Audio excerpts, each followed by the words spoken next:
وزیراعظم عمران خان کی زیر صدارت Ravi river front urban development project پر عمل درآمد میں اب تک کی پیش رفت کے حوالے سے جائزہ اجلاس ہوا۔ اجلاس میں وزیر اعلیٰ پنجاب سردار عثمان Buzdar, chairman Naya Pakistan housing and development authority lieutenant general retired Anwar Ali Haider, chief secretary Punjab, chairman FBR، chairman RUDA, Ravi development authority اور سرمایہ کاروں اور تعمیراتی شعبے سے وابستہ معروف شخصیات نے شرکت کی۔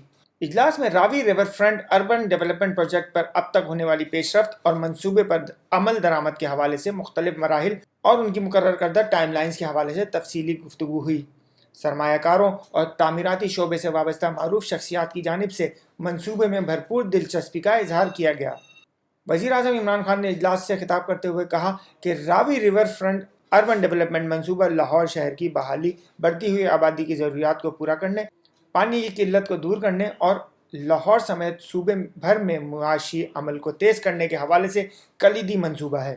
انہوں نے کہا کہ منصوبے پر عمل درآمد سے نہ صرف لاہور شہر کی ضروریات پوری ہوں گی بلکہ اس منصوبے کی بدولت نوکریوں اور معاشی سرگرمیوں کے بے انتہا مواقع پیدا ہوں گے۔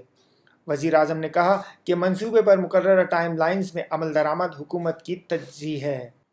وزیر اعلیٰ پنجاب کی جانب سے وزیر اعظم کو بتایا گیا کہ ان کے ویژن کے مطابق حکومتی ترجیحات کو مد نظر رکھتے ہوئے اعلیٰ سطح پر اس منصوبے میں ہونے والی پیش رفت پر بھی نظر رکھی جا رہی ہے اور عمل درآمد کے حوالے سے طے شدہ اہداف کے مقرر وقت میں تکمیل کو یقینی بنایا جا رہا ہے۔